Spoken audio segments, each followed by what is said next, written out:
컷오프를 차단점이라고 해석을 해놨는데 사실 차단점이라는 말은 그렇게 되게 이상한 말이에요. 그냥 컷오프라고 부르는 게 맞고 어쨌든 중요한 거는 위양성이랑 위음성이 많으면 결국은 오진이 많잖아요. 그래서 오진을 줄이기 위해서 차단점을 적절하게 선택해야 된다. 다시 말해서 위양성이 많으면은 검사가 다 양성으로 나와버리고 위음성이 높으면은 다 음성으로 나와버리니까 어쨌든 민감도랑 특이도를 적절하게 맞춰갖고 오진의 총수를 줄여야 된다.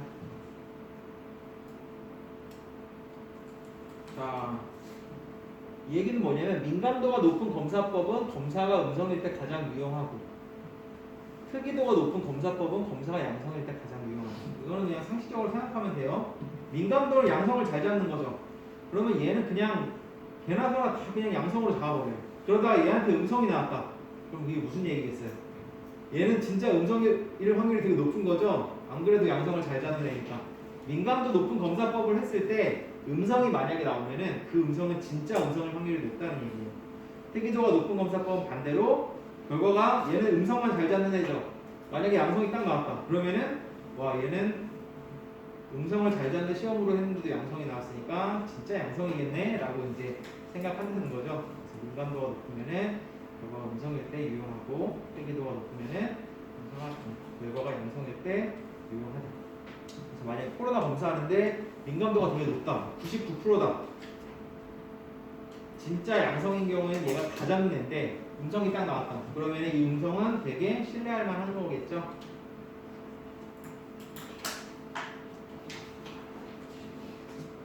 자, 이렇게 민감도 특이도라는 개념이 왜 나오느냐. 그 다음에 왜 완벽하게 100% 되는 걸 만들 수 없냐면은 우리가 소위 골든 스탠다드라고 그래요. 어떤 시험법이 100% 잡아내는 시험법이 있느냐 하면 그런 시험법은 없습니다. 그래서 지금 뭐 코로나 시험법 다양하게 있지만 100% 잡아낼 수 이걸 금표준이라고도 하고 금표준보다는 골든 스탠다드가 좀 세련된 표현이죠. 어쨌든 골든 스탠다드 방법이 없어요. 진짜 이 방법은 완전히 확실한 방법이다 이런 방법이 없기 때문에 그렇기 때문에 뭐 민감도니 특이도니 이런 개념들이 나온다고 생각하시면 돼요. 아이고 제일 힘든 부분을 끝냈네. 자 이번에 역학 연구의 접근 방법에 대해서 한번 볼게요. 자 역학 연구의 접근 방법. 이것도 이제 시험 범위에 있어요. 시험 범위에 있는데 이걸 어떻게 된다는 건지 잘 모르겠어요. 되게 까다로운 부분인데 제가 보기에는 자 역학이라는 게 뭐랬죠? 역학은 무조건 집단이 들어가야 된다 그랬죠, 그렇죠? 그래서 집단 무조건 집단이 있어야 돼요. 인구 집단, 그렇죠? 인구 집단에서 일단은 질병이 어떤 식으로 분포되고 어떤 식으로 전파되고 자 그러면은 이렇게 분포되고 전파되는 원인이 뭔가 그런 거를 따지는 게 역학이라고 했죠. 전염병뿐만 아니라 지난 시간에 제가 비전염병도 해당된다고 그랬죠. 전염병은 뭐가 있겠어요? 뭐 코로나 같은 거 그죠? 아니면 뭐 조류독감 이런 거 다 어떤 식으로 질병 퍼지고 원인이 뭐고 어디서 날라왔고 이런 것도 하지만 비전염병은 어떤 거 있어요? 뭐 암이라든지 당뇨 그 다음에 건강에 대해서는 뭐 비만이라든지 그런 것까지 전부 다 그 역학의 연구 대상입니다. 그러면은 암이라는 걸 봤을 때 암의 원인은 엄청나게 많죠. 그렇죠? 어떤 유전적인 영향이 유전적인 그런 요인이 영향을 미치는 암, 뭐 대장암이라든지 뭐 유방암이라든지 그런 게 있을 수 있고 그 다음에 뭐 방사선 같은 데 노출되거나 아니면 뭐 원자력 발전소 근처에 아니면 반도체 같은 거 하다가 그렇게 발생되는 혈액암이라든지 아니면 백혈병 같은 거 그죠? 그 다음에 술을 많이 먹어서 뭐 간암이라든지 담배를 많이 피워서 폐암이라든지 그러면 이제 암이 발생했을 때 어떤 식으로 어떤 나이대 사람들에게 뭐 어떤 성별에서 그 다음에 원인이 뭐가 돼서 발생하느냐 이런 거를 전체적으로 공부하는 게 역학이에요. 그럼 이게 얼마나 까다롭고 골치 아프겠어요? 사람들이 잘 안 하는 거죠. 그래서 뭐 기술 역학이니 분석 역학이니 이렇게 있는데 기술 역학, 분석 역학, 뭐 실험 역학, 임상 역학 되게 다양하게 있어요. 기술 역학, 분석 역학이 아무래도 이제 비중이 높으니까. 자, 기술 역학이라는 거는 뭐 어떤 한 시점에서 발생한 질병 현상에 대해서 인구 집단을 대상으로 사람, 장소, 시간과 연관지어서 질병 분포의 특성을 파악하는 연구 방법으로서 인구 집단에서 질병의 발생과 관계되는 모든 현상을 기술해서 질병 발생의 원인에 대한 가설을 얻기 위해서 시행되는 연구. 보시면은 말 그대로 이제 질병이 어디서 이제 발생을 하게 되면 그 원인이라든지 이런 것들을 이제 파악해서 그냥 말 그대로 사실 자체를 그냥 기술하는 그런 역학이라고 보시면 돼요.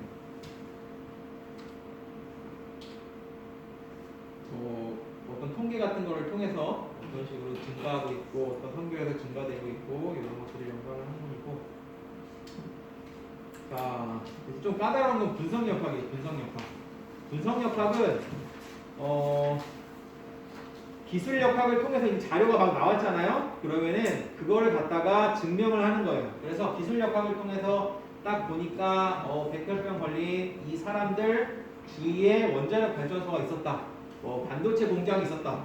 가령 이런 기술 역학을 통해서 나온 정보가 있기 때문에 그거에 대한 연관성을 실질적으로 분석하는 거를 분석 역학이라고 합니다. 그래서 연구 방법은 세 가지 방법이 있어요. 단면 연구, 한축 대조군 연구, 코호트 연구. 코호트 연구라는 거 혹시 들어보셨는지 모르겠는데 얼마 전에 뉴스에서 우리나라 최초의 코호트 연구, 그다음에 코로나 할 때 여러분 코호트 들어봤죠? 코호트. 옛날에 그 아파트에서 한꺼번에 5층짜리 아파트에서 한꺼번에 막 이렇게 질병이 터지고 이랬던 적이 있거든요. 코호트가 뭐를 의미하냐면 집단이에요, 집단. 그래서 어떤 동일한 조건을 가지고 있는 집단을 갖다가 우리가 코호트라고 하는데, 볼게요. 이거는 이 개념을 좀 이해하기 위해서 제가 이렇게 설명을 하려고 했는데 사실 이게 제일 간단해요.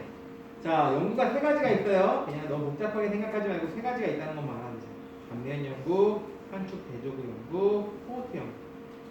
자, 일단 단면 연구라는 거는 보시면은 이 분석 역학에서 중요한 거는 과거, 현재, 미래예요. 이게 무슨 얘기냐면은, 자, 어떤 질병이 일어나려면은 이 질병의 원인이 있을 거 아니에요? 내가 현재 질병이 있다, 그죠? 그러면은 이거에 대한 원인이 있을 거 아니에요, 그죠? 그러면은 과거의 요인이 되게 중요하죠, 그죠? 그리고 두 번째로 내가 현재 어떤 위험성에 노출이 됐다. 내가 맨날 담배를 핀다. 그러면은 미래에 이제 위험성이 있는 거죠, 그렇죠? 그러니까 어떤 질병이라는 게 일어날 때 항상 원인이 있다 보니까 과거에서 현재로 질병을 일으키거나 현재에서 미래로 질병을 일으키거나 이런 개념이 되게 중요해요. 그래서 분석 역학은 과거, 현재, 미래를 어떻게 분석하냐에 따라서 세 가지로 나눠진다고 보시면 돼요. 자, 첫 번째가 단면 연구예요. 단면 연구는 딱 현재만 봐요. 딱 현재만 봐서 질병이랑 노출이랑, 그러니까 노출이라는 거는 방금 말씀드렸듯이 담배라든지 술이라든지 유전적인 요소라든지 아니면은 전염병 같은 경우 확진자를 접촉했다든지 이런 것들이 노출이 되겠죠. 그래서 실제로 질병에 걸렸냐 안 걸리냐 요것만 따지는 거예요. 그러면은 노출이 있었고 질병 걸린 사람이 있을 거고, 노출이 있었는데 안 걸린 사람도 있겠죠. 담배 피는데도 건강한 사람이 있을 거 아니에요. 자, 그 다음 노출도 없는데 질병에 걸렸어요. 담배를 안 피는데 질병 걸린 사람. 자, 그 다음에 노출이 있고 노출도 없고 질병도 없고, 이런 식으로 하면은 어쨌든 현재 질병 걸린 사람, 노출한 사람 이렇게 어쨌든 4개로 구분할 수 있겠죠. 모든 사람을 다 폐암에 걸렸는지 여부랑 그 다음에 담배를 피는지 여부를 우리가 구분할 수 있을 거 아니에요. 그렇게 해서 나온 통계를 갖다가 분석을 해서 보니까 담배랑 폐암이랑 관계가 있다, 그리고 결론이 났다.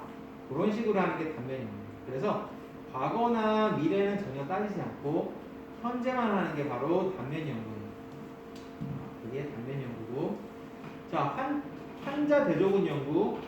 사람의 이제 공중보건에서 환자 대조군이라고 하고, 우리는 환자가 아니죠. 동물을 하니까 한축 대조군 연구라고 해요. 축은 이제 가축이니까 한축 대조군 연구는 지금 시점에서 걸린 사람이 있을 거 아니에요. 걸린 사람이랑 안 걸린 사람이랑 있을 거예요. 그러면 이 사람의 과거를 막 추적해 보는 거예요. 과거를 추적해 보니까 이 사람이 과거에 담배를 폈다, 그 다음에 담배를 안 폈다, 담배를 폈다, 안 폈다. 그래서 과거의 기록까지 따라 들어가게 되면은, 다시 말해서 현재랑 과거로 가게 되면은 그게 환자 대조군 연구예요. 환자 대조군 연구. 자, 그 다음에 코호트 연구는 현재랑 미래만 있어요. 이거는 뭐냐면은 딱 현재 시점에서 담배를 피는 사람이 있고 안 피는 사람이 있을 거 아니에요? 그럼 이 사람들을 내가 미래로 추적 조사하는 거예요. 담배 피는 사람 10만 명, 담배 안 피는 사람 10만 명.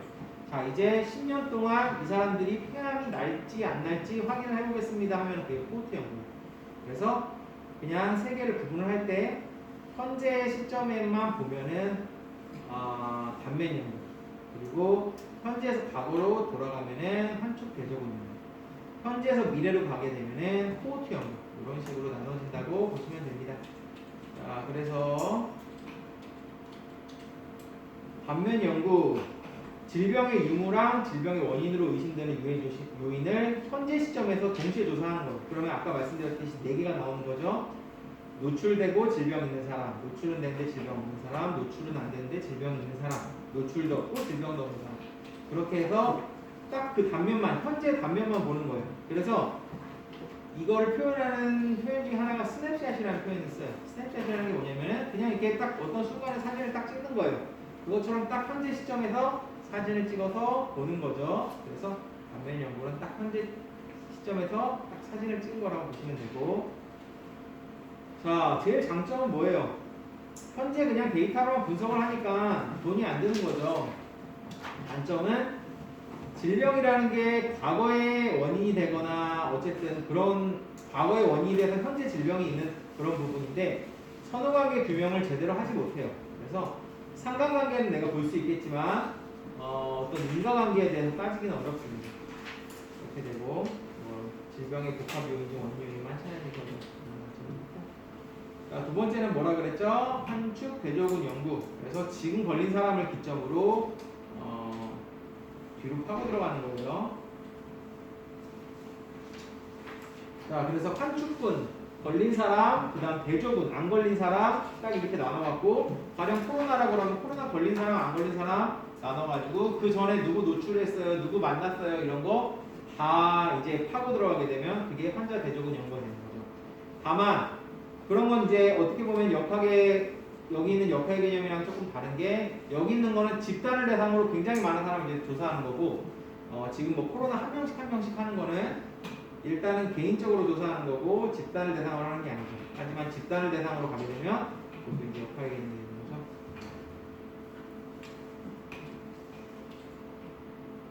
장점은, 자, 그래도 뭐 코호트 연구나 단면 연구에 비하면은 시간이 짧고 표본수가 적어도 되므로 시간, 경비, 노력, 지금 시점에서 별멀리 사람이 그렇게 많지는 않을 거 아니에요, 그죠? 그러니까 요거를 그냥 백을 해갖고 보게 되더라도 케이스가 이제 많지 않으니까 희귀한 질병이나 잠복 기간이 긴 질병에 적용이 되고, 빨간색만 지금 읽고 있어서 아우 답답해. 맞다.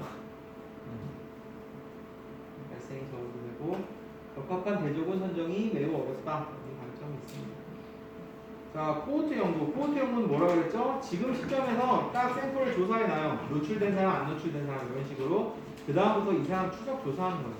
그러면 이게 쉽겠어요?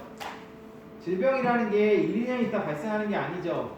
대부분은 뭐 전염병 같은 거야 금방 발생하겠지만, 만약에 내가 암을 조사한다 그러면 담배를 피고 나서 10년, 20년 있다 발생한단 말이에요. 그러니까 이게 쉽지가 않아요. 코호트라는 건 뭐냐면은 같은 특성을 가진 집단의 의미. 그럼 담배 코호트라 그러면 담배 피는 사람을 집단으로 한 게 그게 코호트가 되는 거예요. 담배 코호트. 여러분은 이제 경인여대 코호트 이런 식으로. 페토탈크 효과 코호트. 그 코호트, 그러니까 같은 특성을 가진 집단이 이제 앞으로 10년, 20년 동안 어떤 식으로 살아가는가, 어떤 질병이 발생하는가, 그걸 이제 추적 조사하는 겁니다. 그럼 어떻게 했어요? 그래서 뭐 한국인 24만 명 15년 추적조사 첫 코호트 연구, 15년 동안 24만 명을 추적한대요. 그러니까 이 24만 명이 가지고 있는 코호트가 다르겠죠. 성별 코호트, 그 다음에 어떤 코호트를 여러 개로 나눌 수 있을 거 아니에요. 그래서 이 사람들이 뭐 어떤 식으로 질병 같은 거 걸리는지 보시면은 뭐 6개 코호트로 구성됐다. 안성과 안산 지역을 대상으로 한 지역사회 기반 코호트, 인천에 사는 사람, 뭐 서울에 사는 사람 이런 식으로 코호트를 지역으로 나눌 수도 있고, 농촌 기반 코호트, 도시 기반 코호트, 별별 쌍둥이 코호트도 있어요. 이런 식으로 코호트가 이제 병행 코호트, 역사적 코호트가 있는데 여기까지는 모르겠는 것 같고. 자, 코호트의 일단 단점은 뭘까요? 돈이 많이 들고 되게 비효율적이죠. 이걸 15년 동안 언제 보고 앉아있어야 되죠? 그런데 사실은 코호트가 이 상관관계를 평가하는 데는 제일 효율적인 방법이에요. 지금 노출된 사람이 나중에 실제로 얼마나 질병이 발생하는가 그런 것들을 관찰하는 데 있어서 어떤 연관관계를 증명하기에는 가장 좋은 방법이다. 좀 넘어갈게요. 물론. 자, 그 다음에 역학 연구 방법이 이제 몇 가지 더 있어요. 뭐 임상역학이라고 해서 이건 임상에서 제기되는 각종 문제에 관심을 집중합니다. 실험역학이라는 거는 우리가 실험적인 어떤 조건을 만들어 놓고 하는 거예요. 아까 배운 뭐 코호트 연구는 이런 거 우리가 실험적인 조건을 만들 수가 없죠. 그렇죠? 그래서 실험역학은 우리가 어떤 실험 조건 같은 것들을 다 세팅을 해서 하는 거라고 보시면 되고, 이론 역학이라 그래갖고 실제로 뭐 이제 이론적으로만 하는 거예요. 실제 데이터를 기반으로 한다기보다는 그냥 가설을 이제 분석하고 그런 부분이고 굉장히 다양하게 있습니다. 네, 좀 쉬었다 할게요.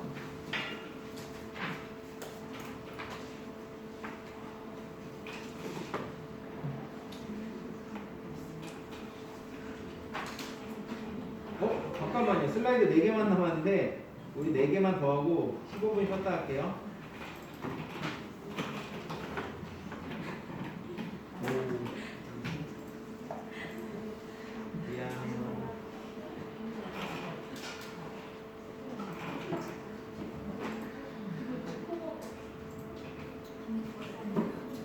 자, 이거는 유행의 현지의사 요령이라는 거는 유행이 터지잖아요. 뭐 동물이라든지 그러면은 역학조사관이라는 사람들이 있어요.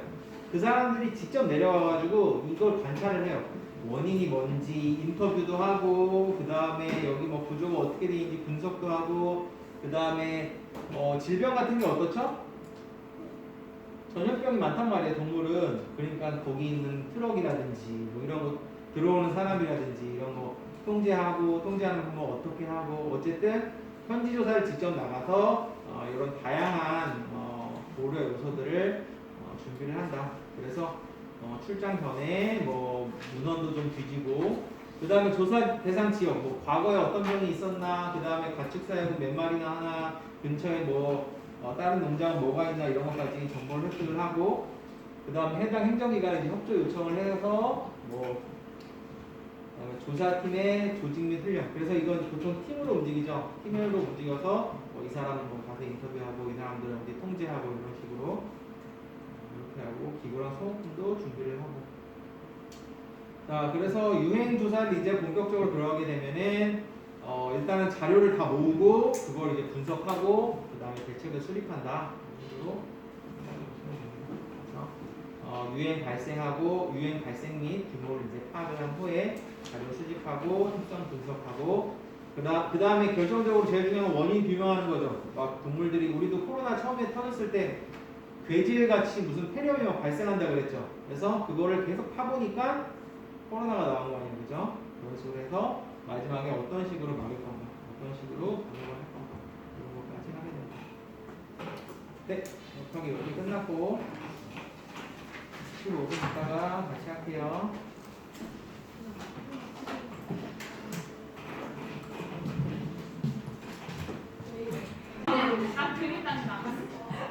네, 수업 계속 진행할게요. 자, 이게 식품위생학이에요. 식품위생학. 그래서 공중보건학이 4파트가 나눠진다 그랬죠. 인수공통 및 전염병학 했고, 역학 했고, 이제 세 번째 파트가 이제 식품위생학이에요. 식품위생학도 당연히 범위가 되게 많겠죠.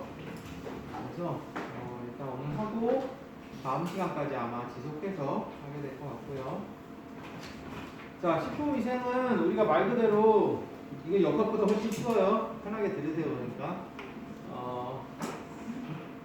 뭘 잘못 먹고 탈나고 그런 경우 많죠. 그렇죠? 뭐 상한 미역국을 먹고 설사를 한다든지 토한다든지, 사람뿐만 아니라 강아지도 마찬가지죠. 그죠?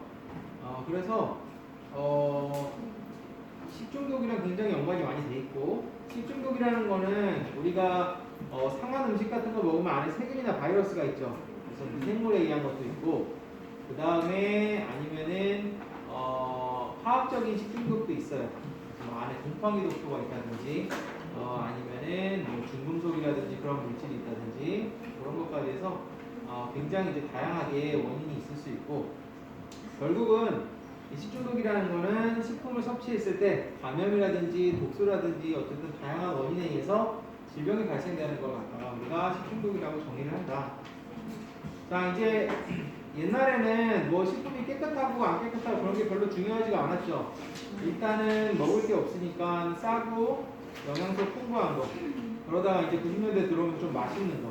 그 이후로는 안전이라든지 식품 안전이라든지 위생이라든지 이런 게 훨씬 중요한 개념이 됐고, 이제 최근에 식품 안전은 여러분 팜투 테이블이라는 개념 이제 들어봤을 거예요. 농장부터 식탁까지. 그래서 옛날에는 그냥 뭐 안전한 식품을 먹자 그냥 이런 상태로만 되게 이제 붕 뜬 상태로 컨트롤이 됐다면, 지금은 애초에 농장부터 그런 원인 요소들을 다 줄여야 된다. 농장부터 우리 테이블까지, 그 밥을 먹는 테이블까지 이런 식으로 모든 과정에서 어떤 유해 요소들이 컨트롤이 돼야 된다. 그래서 그런 거에 이제 초점을 맞추고 있고, 여러분들이 이제 많이 들어봤던 헬스 이런 거 많이 들어봤잖아요. 그런 게 바로 그런 개념이에요. 원료부터 판매되는 그 시점까지 완전히 모든 유해 요소들을 컨트롤하는 거예요. 어떻게 컨트롤하냐? 일단 원료도 깨끗하게 만들고, 모든 과정에서 소위 이제 콜드 체인이라고 하는 냉장 체인을 갖다가 쫙 구성을 하는 거예요. 그래서 한 번도 이제 뭐 상온에 있다거나 이러지 않고 계속 냉장만 돼서 올 수 있도록 그런 식으로 이제 컨트롤을 하는 거죠. 자, 어쨌든 식중독을 이제 일으키게 되는 게 보통 우리가 생물학적인 거, 그다음 아까 화학적인 것도 있다고 했죠. 그 다음에 물리학적인 것도 있어요. 물리학적인 거는 그렇게 많지는 않아요. 대부분 어떤 거냐면은 식품에 어떤 게 혼입됐을 때, 뭘 먹는데 나사가 나왔다든지 그런 경우 흔치는 않죠. 돌이 나왔다든지. 화학적 위해 요소는 농약이라든지 항생제라든지 독소라든지 호르몬이라든지 이런 것들이 이제 들어가 있을 때, 우리 뭐 농약, 제초제 이런 거 있죠. 생물학적 위해 요소는 이게 제일 흔하겠죠. 기생충, 세균, 곰팡이 이런 것들에 의해서 걸렸을 때. 그래서 어쨌든 팜투 테이블의 이 모든 과정에서 뭐든지 혼입될 수 있어요. 막 얼마 전에 뉴스 나온 거 순대 만드는 제조 과정에서 엄청 지저분하다고 막 나왔고 순대가 막 안 팔린다고 그러죠. 그것처럼 어떤 가공 공장에서 생겼을 수도 있고 농장에서 생겼을 수도 있고 뭐 바퀴벌레라든지 세균이라든지 아니면 뭐 항생제라든지 이런 게 중간중간에 막 혼입되는 게 있는 거예요. 그래서 이걸 전부 다 제거하는 과정이 필요하고, 대부분이 생물학적 위해 요소고, 자, 그래서 이제 식중독을 이제 발생별로 이제 구분을 하게 되면은 아까 말씀드렸듯이 그런 물리학적인 요소, 뭐 안에 나사가 있다든지 유리조각 있다든지 이렇게 해서 생기는 식중독이 그렇게 흔치는 않고, 대부분은 이제 생물학적인 거, 화학적인 건데 나누면은 제일 많은 게 보통 세균성, 바이러스성 질병이 많고, 기생충성 질병도 가끔 있고, 그 다음에 이제 식품 독소라든지 화학물질 같은 것도 있고. 자, 세균성 바이러스성은 또 이제 범위가 많다 보니까 이건 아마 다음 시간에 할 것 같고, 자, 오늘은 식품 독소라든지 화학물질에 의한 식중독을 배울 거예요. 첫 번째로 이제 곰팡이 독소. 곰팡이 독소가 뭐냐면은 여러분 옥수수라든지 사료라든지 이런 거를 오래 보관하게 되면 곰팡이가 커요. 그러면은 여러분 생각하기에 곰팡이 때는 핀 부분만 떼고 먹으면 되겠다 이렇게 생각하죠. 그런데 이 곰팡이 독소라는 거는 그 부분만 딱 떼더라도 곰팡이가 미리 독소를 다 만들어 놨어요. 그래서 식품 안에 심어 놨어요 이미. 그래서 먹게 되면은 질병에 걸리게 되는데, 우리가 보통 식중독이라 그러면 설사하고 토하고 이런 걸 생각하잖아요. 곰팡이 독소는 특이하게 그렇게 급성으로 막 설사라든지 구토를 일으키는 게 아니고, 얘네들이 몸에 계속 누적되다 보면은 간이라든지 신장 같은 데 위험성을 일으킵니다. 그래서 급성으로 일으키는 게 아니고, 그것도 위장관 탈나는 게 아니고 되게 만성으로 일으켜요. 만성으로 일으키고 간이라든지 신장에 영향을 준다. 그게 곰팡이 독소로 인한 중독증의 특징이에요. 자, 일단은 곰팡이가 생성이 되면은 곰팡이마다 다르지만 얘네들이 독소를 생성을 합니다. 독소를 생성을 해서 식품 안에 그걸 이제 만들어 놓는 거예요. 그래서 방금 말씀드렸듯이 곰팡이만 떼고 먹어도 안에는 독소가 여전히 있어요. 그죠? 그래서 우리 집에서 뭐 먹을 때 저희 어머니도 그러셨는데 식빵 같은데 곰팡이가 피면은 그걸 그냥 버려야 되는데 곰팡이 부분만 떼고 식빵을 갖다가 빵가루를 튀겨갖고 돈가스를 만들어주고 그랬어요. 그래서 근데 곰팡이 독소 특징이 뭐냐면은 이거 열을 가해도 없어지지 않아요. 그래서 곰팡이가 피면 사실 버려야 돼요 다. 특히 사료 같은 거, 사료 같은 거. 자, 곰팡이 독소의 특징을 한번 봅시다. 일단은 2차 대사산물이다. 이게 무슨 얘기냐면 곰팡이가 만들어낸 대사산물이라는 거예요. 곰팡이가 문제가 아니고 얘네가 만들어낸 독소예요. 이게 문제가 되는 거예요. 그래서 곰팡이는 있든 없든 상관이 없어. 얘네들이 만들어낸 독소가 계속 식품에 잔류된 상태에서 질병을 일으키고 아까 신장이나 간에 독성을 일으키면서 얘네가 암을 일으키기도 합니다. 그래서 종류는 되게 다양하게 있어요. 뭐 한 개씩 배울 테니까 밑에서.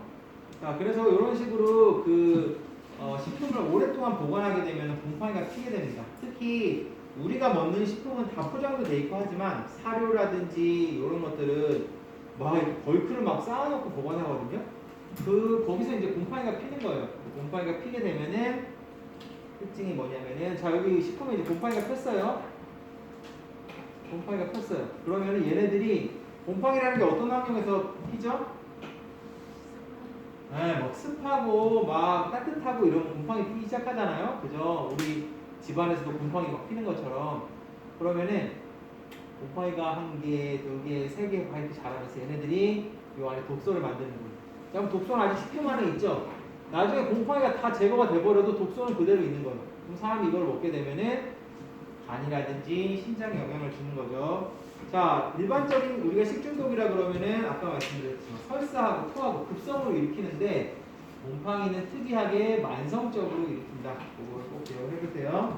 영향은 주로 간이나 신장. 그래서 곰팡이 독소를 일으키는 곰팡이가 세 종류가 빅3가 있어요. 아스퍼질러스, 푸자리움, 그 다음 페니실리움. 이 세 가지가 곰팡이 독소를 일으켜요. 그래서 이 곰팡이가 일으키는 독소의 이름이 또 따로따로 있어요. 무슨 독소, 무슨 독소.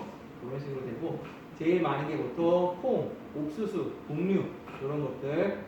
발생 요인은 뭐 기후 때문에 그런 경우가 되게 많아요. 아까 말씀드렸듯이 이런 곡물 같은 거 보관할 때 그냥 막 벌크로 막 쌓아놓고 보관하는 경우도 많아요. 그래서 보관 환경이라든지 가뭄이나 장마가 들게 되면은 안에 뭐 수분과 건조한 환경에 있어야지 이런 곰팡이 같은 게 안 생기는데 곰팡이가 생기고 간이나 신장, 경우에 따라서 신경계 등의 질병을 일으킬 수도 있고 자 이거는 전염은 안 되겠죠. 왜냐하면 곰팡이 독소는 딱 이 식품에만 만들어 놓는단 말이에요. 독소를 이게 어디로 전염되거나 그러진 않고 문제는 이게 내열성이 있어요. 그래서 돈가스를 튀기든 국을 끓이든 곰팡이 독소는 사라지지가 않습니다. 그러니까 버리는 수밖에 없어요 사실. 자, 곰팡이가 고온, 바습한, 호기성에서 자라게 되고 그래서 산소도 좀 많고 좀 습하고 이러면 잘 자라고 원인 식품은 아까 말씀드렸듯이 좀 탄수화물이 들어간 애들이 많이 걸리고 사료 같은 것도 그렇고 대부분의 곰팡이 독소는 열에 강하기 때문에 열 처리를 해도 크게 의미가 없다. 자, 그래서 예방을 하려면 어떻게 해야 돼요? 일단 생기고 나면 아무 대책이 없어요. 버리는 수밖에. 그렇기 때문에 애초에 생기지 않도록 성장을 억제해줘야 됩니다. 건조한 환경에서 보관하든지 진공 보관하든지 냉장 냉동시키든지 이런 식으로. 대신에 열 처리하면 곰팡이는 사라지겠죠. 독소는 그대로 남고 아무 의미가 없죠. 이렇게 되면. 자, 그래서 주로 간, 신장, 신경 이런 데 영향을 줄 수가 있고 아까 말씀드렸죠? 아스퍼질러스, 페니실리움, 푸자리움 이 세 개가 제일 메인이고 얘네들이 만들어내는 곰팡이 독소가 이제 몇 개 있는 거예요. 아스퍼질러스는 제일 대표적인 게 여러분 아마 아플라톡신이라고 들어봤어요. 아플라톡신이라고 아주 유명한 곰팡이 독소가 있어요. 오클라톡신. 페니실리움도 오클라톡신도 만들 수 있고 파틸린이라는 것도 있습니다. 푸자리움은 뭐 푸모니신, 뭐 질라렌 뭐 이런 식으로 만들게 됩니다. 그래서 각각의 종이 이 세 가지가 빅3인데 각각의 종이 생산하는 곰팡이가 조금씩 다르다. 곰팡이 독소가. 자, 그래서 다른 거 크게 볼 거 없이 딱 이 표 하나만 좀 알아두면 돼. 첫 번째로 제일 유명하고 제일 잘 알려져 있고 제일 뉴스에 많이 나오는 게 바로 아플라톡신입니다. 아플라톡신이 종류가 많아요. 아플라톡신 뭐 B1, B2, G1, G2 이런 식으로 4종류 정도 지금 있다고 나와 있고 그 다음 아플라톡신이 M도 있어요. 이 차이점이 뭐냐면은 일단은 뭐 간이나 이런 데다 영향을 주는 거는 똑같지만 얘네들은 아까 말씀드렸듯이 곡류 쪽에서 문제가 되고 아플라톡신 M 같은 경우는 우유에서 문제가 돼요. 그러니까 우유에 이게 얼마 이상 들어있으면 안 돼요. 그래서 우유 같은 경우는 아플라톡신 M1 검사를 다 합니다. 그래서 그 다음에 있는 게 오클라톡신. 얘는 신장 쪽. 그 이제 여러분 독소가 왜 간이나 신장에 보통 영향을 미치게 되냐면 여러분 술 마시면은 어디서 분해하죠? 술? 잘 알죠, 그죠? 간에서 다 분해한단 말이에요. 왜냐하면 우리 몸의 모든 독소는 다 무조건 간에서 분해할 수밖에 없어요. 자, 그럼 간에서 분해해서 어디로 배출될까요? 신장을 거쳐서, 그쵸? 소변으로 다 나가는 거예요. 그러니까 모든 독소가 간이라든지 신장 같은 데 영향을 주는데 술도 엄청나게 많이 먹으면 간이 망가지잖아요. 이것처럼 독소도 간에도 들어가긴 하는데 얘네들이 분해가 잘 안 되면은 간을 망가뜨리면서 나가거나 신장을 망가뜨리면서 나가거나 이런 식으로 진행이 됩니다. 간이나 신장을 망가뜨리고 자, 그 다음에 파툴린이라는 애도 있는데 파툴린의 특징이 뭐냐면은 주스에서 나와요. 주스, 사과 주스 특히. 그래서 우리나라 사과 주스는 파툴린 몇 ppb 이하 이런 조건이 있어요. 그냥 특징만 잘 알면 돼요. 푸모니신은 옥수수라도 푸모니신은 뭐 중요한 건 아닌 것 같고 젤라레논이라고 들어봤는지 모르겠는데 이게 호르몬 장애 물질이에요. 그래서 약간 에스트로겐 성분이거든요. 그래서 내분비계 장애 물질은 사실 되게 위험한 게 그 호르몬이라는 게 굉장히 소량으로 몸의 모든 걸 다 조절을 하거든요. 여러분한테 있는 뭐 에스트로겐이나 아니면 뭐 프로게스테론, 그다음 테스토스테론 뭐 이런 거 있잖아요. 이런 스테로이드성 뭐 호르몬부터 해서 호르몬 되게 다양하게 있거든요. 그 호르몬이 한강에 이렇게 있으면은 숟가락으로 그냥 한 스푼 정도 딱 떠주는 약간 그 정도의 미량으로 이제 호르몬이 작용을 해요. 엄청나게 미량이에요. 그래서 벨라레론이 이제 호르몬성 독소인데 굉장히 미량이긴 하지만 이게 내분비계에 들어와서 문제를 일으킬 수 있는 거죠. 기타 뭐 다양하게 있는데 그래서 아플라톡신 M1이 우유라는 거 기억해놓고 M이 뭐예요? 밀크. 그 밀크인지 모르겠지만 그 다음에 파툴린은 사과 주스, 젤라레논은 호르몬성 이런 식으로 알아두시면 되고 자, 첫 번째로 이제 아플라톡신. 아플라톡신은 이거는 보통 뭐 사료라든지 뭐 옥수수 이런 데서 일단은 많이 생겼었고 아까 네 종류 있다 그랬잖아요. 그래서 제일 센 거는 이제 B1이에요. B1이 제일 세다 그래요.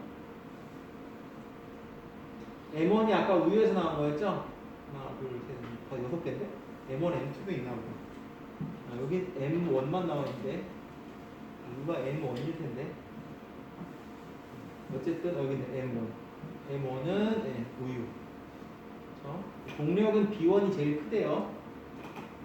이거는 거의 280에서 300도씨로 가열하면 분해가 된대요. 근데 우리가 음식 할 때 280에서 300도씨로 하는 경우가 있어요. 거의 100도씨에서 끓이는데, 그죠? 간장도, 간 쪽에도 발암성 물질. 우리나라 이제 규제가 있다 그랬죠? B1이 아까 제일 독하다 그랬죠? 식품에는 10ppb, 사료에는 20ppb, 사료 원료에는 50ppb. 이거 식품을 다 검사하는 게 아니고 이제 랜덤하게 몇 개 샘플링을 딱 해가지고 보통 검사를 하게 됩니다. 우유는 어때요? 0.5ppb면 엄청 적은 양이거든요. 그래서 어쨌든 제조나 가공 직전에 원유나 우유에서 그 정도 수준으로 나와야 된다. 생긴 건 이렇게 생겼다고 해요. 그래서 이거는 나라마다 기준이 다 있어요. 한국, 미국, 그 다음에 FAO, WHO, 이거는 세계 농업기구 뭐 이런 건데, 카나다, 그 다음에 네덜란드 이런 식으로 식품이라든지 아니면 피드는 이제 그 사료거든요. 여기서 이제 기준이 다 다르게 조금씩 있다. 우리나라 아플라톡신 B1을 어디서 하냐면은 뭐 땅콩, 메주류, 된장, 고추장 이런 식으로 이제 탄수화물이 많이 들어간 것들 그런 거에서 하게 되고 아플라톡신 M1 같은 경우 원유나 우유 같은 거. 그리고 아까 파툴린 얘기했죠. 파툴린은 사과주스에 한다 그랬죠. 50ppb 수준으로 이제 관리를 하게 됩니다. 우리가 보통 뭐 메주라든지 된장, 고추장 이런 거에 이게 세균이 있어요. 이거는 너무 짜가지고 그 세균이 증식을 잘 못해요. 웬만한 세균. 그래서 너무 짠 거, 너무 단 거 그런 것들은 사실 냉장 보관을 꼭 하지 않더라도 세균 같은 게 이제 잘 증식을 못합니다. 그러니까 먹어도 식중독이 잘 걸리진 않아요. 여러분 잼도 마찬가지죠. 설탕이 많이 들어있는 그 다음에 된장, 고추장 같이 막 소금이 많이 들어있는 이런 것들은 보통 괜찮은데 상온에 둬도 잘못 보관하면은 곰팡이 같은 거 필 수 있죠, 그죠?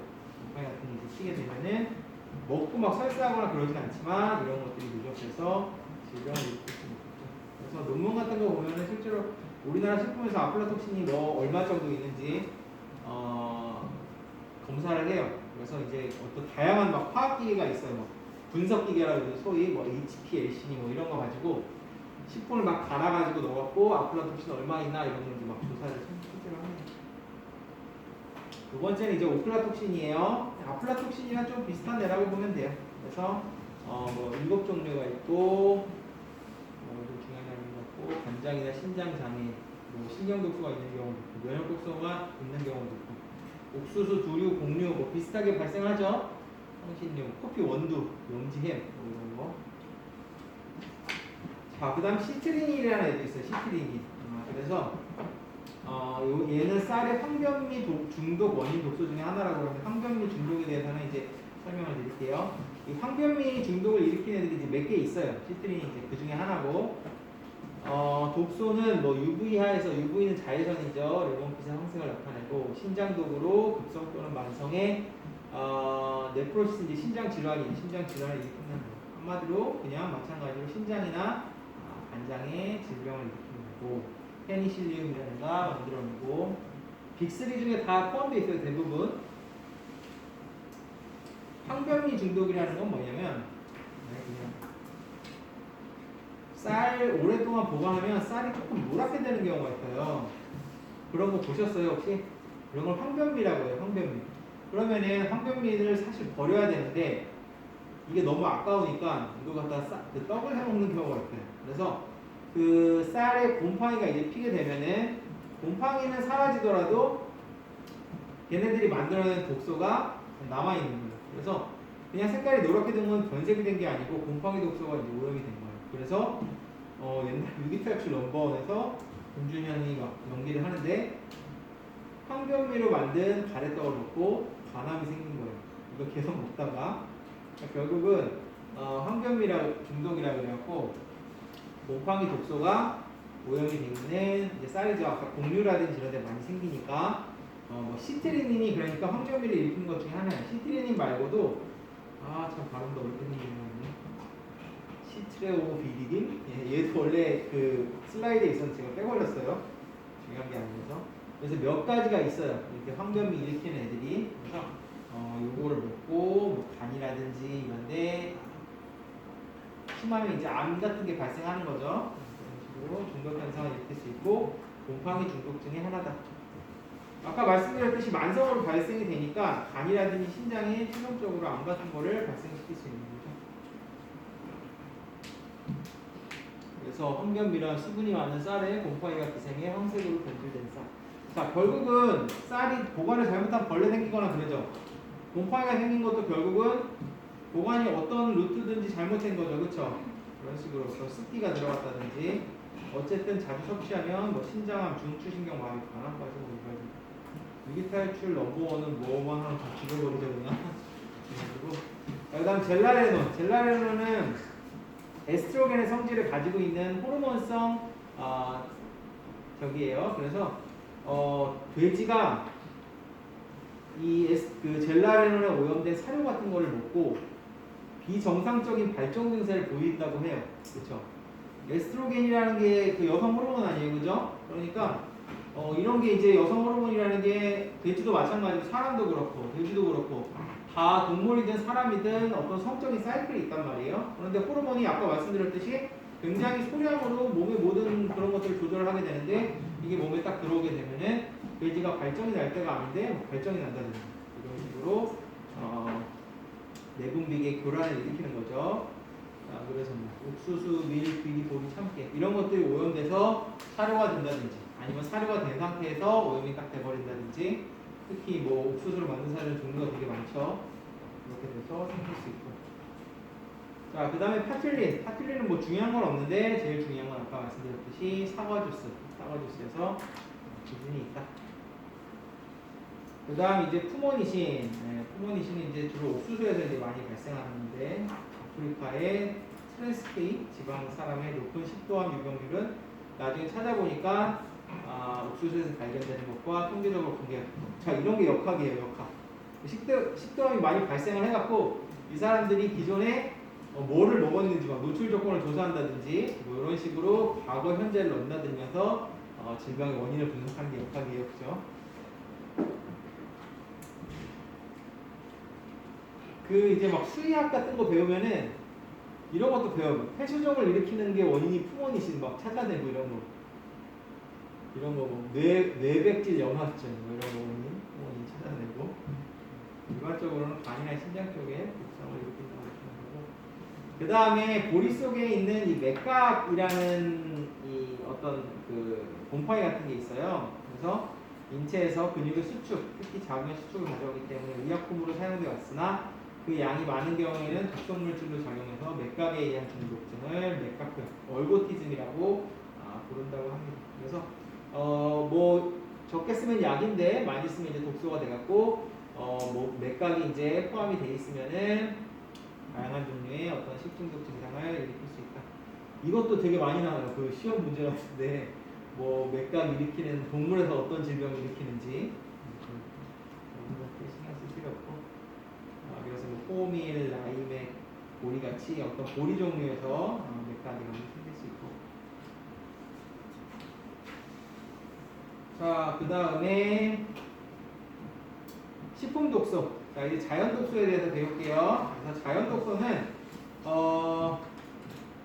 여러분들도 이제 자연 독소 되게 익숙한 게 뭐냐면 버섯 같은 거, 그죠? 버섯 같은 거는 자연적으로 독소 가지고 있는 거죠.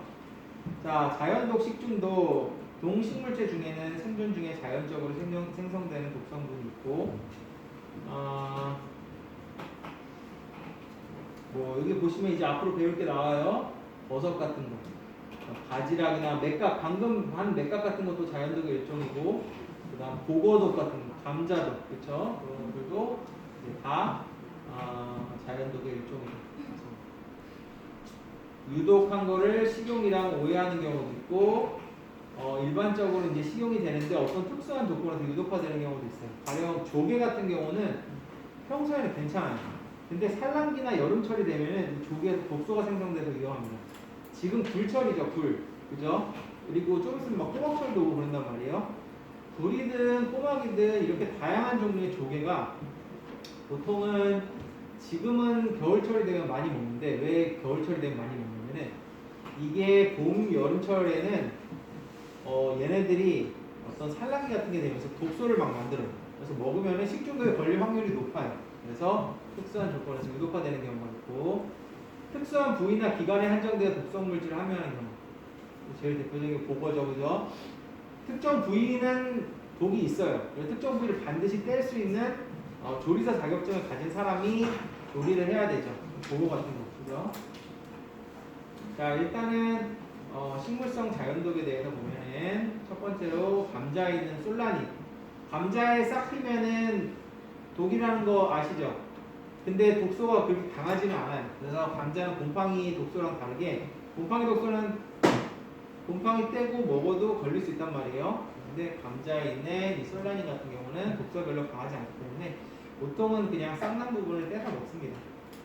보통 설사, 국토, 현기증, 졸림, 뭐 가벼운 의식장애 이런 게 있다고 하고 발화부위랑 녹색 부위를 이제 제거하고 껍질을 벗기고 물에 삶거나 조리한다. 오시폴이라고 그 이제 그 목화씨가 유발시키는 그런 독소도 있어요. 그 다음에 리신인 그래서 피마자씨 저도 본 적은 없는데 피마자씨나 피마자유에 조금씩 들어있는 독소가 있고 자, 그 다음에 이제 청산배당체라 그래서 그 청산가리라고 아마 들어보셨을 거예요. 청산가리가 엄청나게 유독한 독이거든요. 그 독의 유래가 어디서 왔냐면 이건 청산배당체에서 온 거예요. 그래서 모든 보통 초록색 식물 아니면은 어떤 과일이나 이런 거 씨앗 안에 그 청산배당체가 들어있어요. 그래서 이게 조금씩 독소를 띠고 있습니다. 당연히 우리는 그냥 이런 거 먹잖아요. 그러니까 많은 양은 아니지만 이 청산배당체가 독소를 띠고 있는 경우가 있다. 그래서 살구, 복숭아, 매실, 아몬드, 파사바 등의 씨가 있고 아까 말씀드렸듯이 이 초록색 이 식물에는 청산배당체가 조금씩 들어가 있어요. 그래서 이런 거 먹고 보통 죽지는 않으니까 사실 자연속 중에 제일 무서운 거는 이 청산배당체가 있는 식물인데 버섯이죠, 버섯. 버섯은 먹고 죽을 수 있죠. 그렇죠. 그리고 버섯은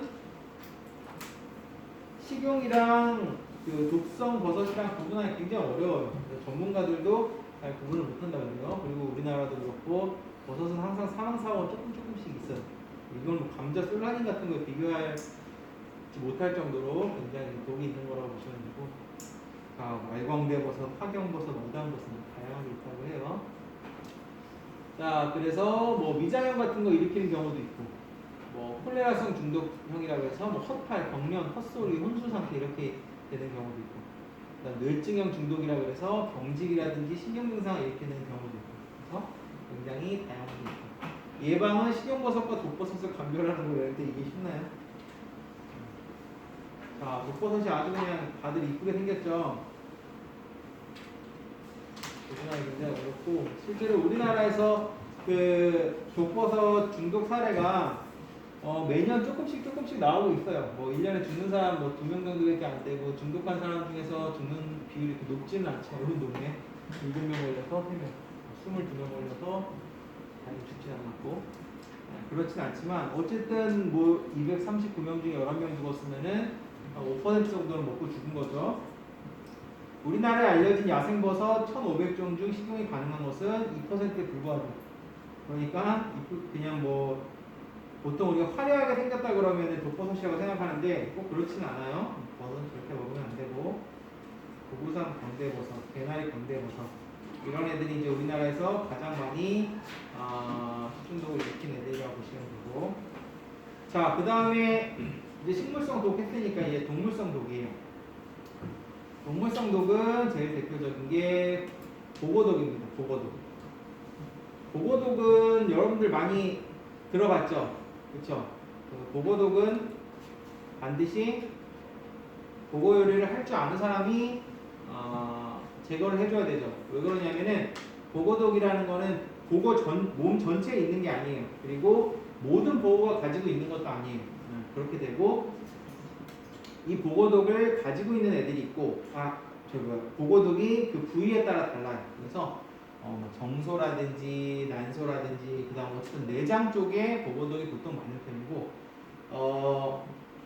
일반적으로 그 껍데기도 좀 있고, 그냥 어떤 우리가 근육이나 살 부분은 또 먹어도 돼요. 그래서 요거는 반드시 경험이 있는, 경험이라기보다는 이제 자격증이 있죠. 보고독은 자격증이 있는 사람이 보고독을 제대로 씻어내고 그 안에 있는 내장을 제대로 제거한 사람이 이걸 이제 해줘야 되는 거죠. 자, 보고독을 영어로 뭐라 그러냐면은 테트로도톡신이라고 부르고 줄여서 TTX라고 합니다. 이 독의 이름은 꼭 기억해 주세요. 테트로도톡신 혹은 TTX. 독의 이름이 있어요. 감자는 솔라닌, 그죠? 이런 식으로. 그리고 아까 우리가 배운 거 아플라톡신, 오플라톡신 이런 거 다 뒤에 톡신이 붙는 독이죠. 얘는 테트로도톡신. 자, 일본, 한국에서 주로 사고 발생한다. 왜냐면은 일본이랑 한국이 주로 먹으니까. 자, 난소에서 분리해서 테트로톡신이라고 명명을 했고, 원인은 보거. 우리나라에서 발견되는 보거의 종류가 이렇게 나와 있고, 맹독성이에요. 맹독성. 맹독성이니까 이거는 보거독은 되게 특이한 게 딱 먹잖아요. 그러면 죽든지 살든지 둘 중 하나예요. 근데 일단 살았다. 그럼 후유증이 거의 없어요. 그러니까 이거는 죽지만 않으면 살아요. 근데 치사량이 굉장히 적어요. 치사량 지금 2mg이죠. 2mg만 독을 먹어도 사망한다는 거예요. 그러니까 엄청나게 위험하니까 일단은 먹으면은 이거는 뭐 어디가 아프고 안 아프고 그런 문제가 아니고 죽든지 살든지 둘 중 하나고, 살면은 일단은 후유증은 거의 없다.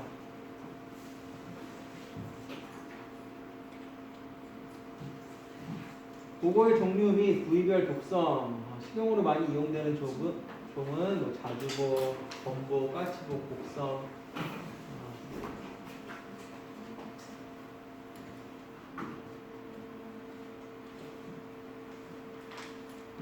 이건 급성이에요. 급성. 아까 죽든지 살든지라고 그랬죠. 그러니까 딱 먹고 나서 좀 있으면 이제 느낌이 오는 거예요. 그러면 이제 죽든지 살든지 하나예요. 그래서 늦어도 2-3시간 있다가는 증상이 오게 됩니다.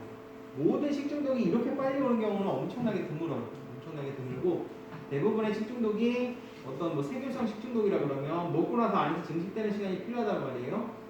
그러니까 먹고 나서 대충 한 하루에서 이틀 정도는 질병이 발생되는 시간이 걸리는데 얘는 30분, 늦어도 2-3시간 후에는 일단은 시작이 돼서 1시간에서 8시간 이하의 시간 동안 일단 치사가 된다, 사망한다는 거예요. 입술 주위나 혀끝이 마비되고 구토, 무기감각, 둔화, 비틀비틀 보행, 촉각, 비각, 손발운동, 발성, 호흡곤란, 혈압증. 나중에는 운동이 불능되고 이게 나중에는 신경 같은 게 마비되면서 사망하는 거예요. 그래서 의식불명, 호흡정지, 사망. 신경이 마비되면은 호흡근이라든지 호흡에 관여되는 신경도 마비돼버리니까 이제 사망하게 되는 거죠. 자, 뭐 치료는 이게 무슨 그 해독제가 있는 게 아니에요. 대부분 독소가 해독제가 별로 없어요. 그러니까 위세척을 한다든지 구토하게 한다든지 그것도 안 되면 어떻게 해야 돼요? 일단은 죽든지 살든지 내버려 두는 수밖에 없죠. 소위 얘기하는 대증요법이라고 그러죠. 증상에 따라서 치료하는. 마비가 되기 시작하니까 호흡중추라든지 이런 데 이제 흥분시켜가지고 마비는 억제한다든지 그런 식으로. 예방은 보고를 안 먹든지 아니면은 보고조리 기능사가 주는 저기를 먹든지. 만약에 혹시라도 먹게 된다면은 알, 내장, 간, 피부 같은 데는 독소가 많기 때문에 절대로 섭취를 하면 안 됩니다. 특히 난소 이런 데 많아요. 제가 들은 얘기인데 이거를 보고 요리 이거 이렇게 알 같은 거를 한두 개씩 먹는 사람이 있다 그래요. 이게 뭐 약간 짜리